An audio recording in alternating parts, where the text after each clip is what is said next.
Hello ladies and gentlemen, and welcome back to Alpha Born. So I'm starting a new mini-series along with my other mini-series that I'm already doing. And in this one, we are basically going to be building defense builds and then reviewing them. Some from the past, some from probably the future. You never know with Ark, everything's always adapting. So comment below any type of builds that you want me to review. And if it's your first time here, don't forget to subscribe and leave a like if you find this informative or helpful. But for now, let's get into it.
So the build that I want to look at today is known as the turret bridge or the turret tower bridge.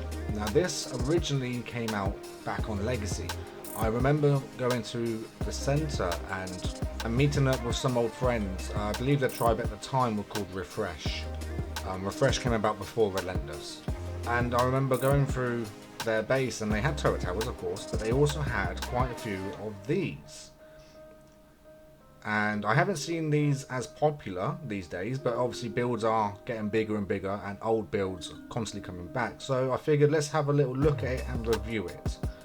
So again, we're not looking at location and we're not looking too much into the size of it. This is your standard size. You can go bigger, you can go smaller, but essentially we're just going to look at the resources needed for it and if it could or could not hold up in today's version of Ark, because of course Legacy was a long time ago now, and these type of builds came out before tech generators, before there was extinction, and before there were dinos like snow owls and things like that. This one was actually more designed for, okay, you wanted 100 turrets on the left of your base, you wanted 100 turrets on the right of your base, but you were concerned there was a gap or pathway in the middle where people could get, say, a Quetzal from. Because before all the other DLCs came out, Quetzal was the most feared flyer that there was. So this type of design came up about blocking that center pathway and making sure that there was still something in between the towers that would be doing damage. The pro about this build compared to the cons is when the 100 turret limit first came out, of course, a lot of us, we didn't really understand it because we went from having unlimited turrets to suddenly only having 100, and it made a lot of us panic.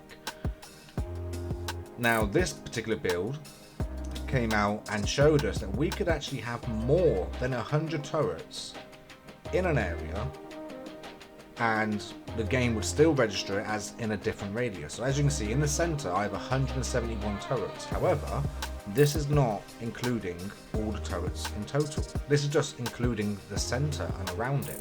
If I come to this end, again there, I only have 107 turrets in the radius. 103. And again, because of how high it is, up top, I have 103. Down the bottom, 99. And that's just one side. So as you can see, we're actually combining lots of different radiuses all together to make one big or one strong defense. But the question is, how would this hold up in today's arc. Now, I haven't done any spam, so of course we're not going to be looking at that today. We're just looking at the build itself. So, the way you would actually start this type of build is, of course, you would lay the foundations, build upwards, and then you would snap either foundations or pillars. I personally use pillars because they're cheaper and they're easier to snap. But you snap pillars all along the bottom, build up the other side, and then up top, match it in the middle. You generally turret one side first, then turret the second side, so you can see just how far of a radius you really have, and then you start working on meeting in the middle. Down the bottom, of course, you can add vaults to protect the pillars, or you can add more spam, or you can do anything you like, but back in the day, we didn't really do too much. At face value, this is quite a strong build against flyers, because like I said, you have it really high off the ground. There's nothing important in the center on the ground, so this isn't blocking a wall or blocked by a wall. As you can see as well, along the center, not everyone did this, but you can also put in windows, and that was basically to try and give us a kind of sniper advantage. And these are also pretty good for, you know, the odd vault here or there, some beds for us to spawn in again if we're online being raided. And as you can see, quite a long climb up, but again, if you're in the middle of a raid, we were trying to do anything we could to get the advantage. So as you can see, we wired from the ground all the way up, try to get the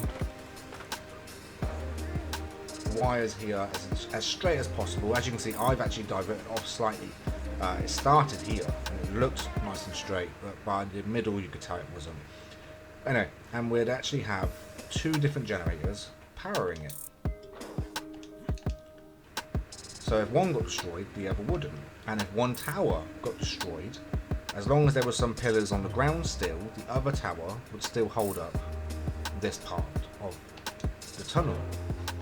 And of course, like I said, this gave us good sniper position. If we really had to, obviously with windows, if you crouch, you can walk straight out of them. Wouldn't recommend doing it off a cliff, just in case. But yeah, so at first glance, that's a lot of firepower. That could cover a wide range, but as you can see, this is actually quite a lot of resources. Now in today's arc, we typically put resources into spam or into vaults or something making the structure itself stronger. So in today's arc, would I use this build as a main built defense? No. Would I use it as add-ons? Add-ons not too bad. If I already had a vault dropped tower, if I already had a lot of strong defenses, but I needed to guarantee there wasn't a straight path into my base, so to speak. Yeah, if I wanted to throw something up quite quickly, and metal or CP wasn't an issue for me, yeah, in today's world of Ark, I think this could still slow people down. Wouldn't stop them, no, of course not. Because, again, that's not a lot of turrets really for a Trike or a Stego to tank. And up here, the downside is if you disconnect the center or you start disconnecting it from left or right, you can eventually get rid of a lot of turrets very quickly. So this is definitely not a type of build that you are going to use to say think it's unraidable. But as of something to put up quickly and to give me a really high amount of turrets in one single area, protect the sky and protect the ground, yeah, this could still stand up depending on the raiding method and depending on your spam and building location. But that being said, most people just build in caves now, so maybe that's why this is no longer as popular as it once was.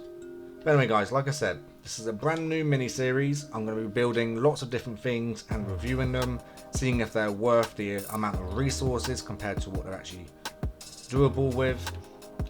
When these were about, Titans didn't exist in the game. The Titanosaur maybe, but that's about it. So I'm going to have a look at how a Titan will handle this now.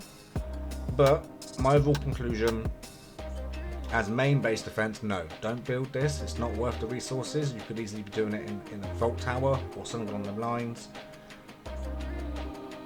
as of a add-on defense, which in a lot of my videos I've mentioned, some defenses are built to be destroyed, others are built to actually have you defending them.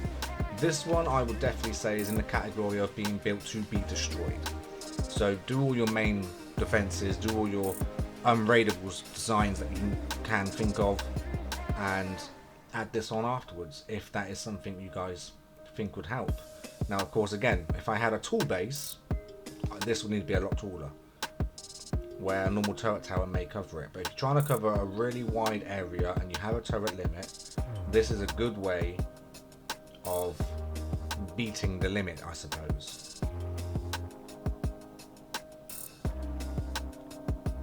Alright guys, let me know what you think down below. Let me know if there are any particular builds in today's arc that you would like me to review. And until next time, I will catch you on Alphaborn.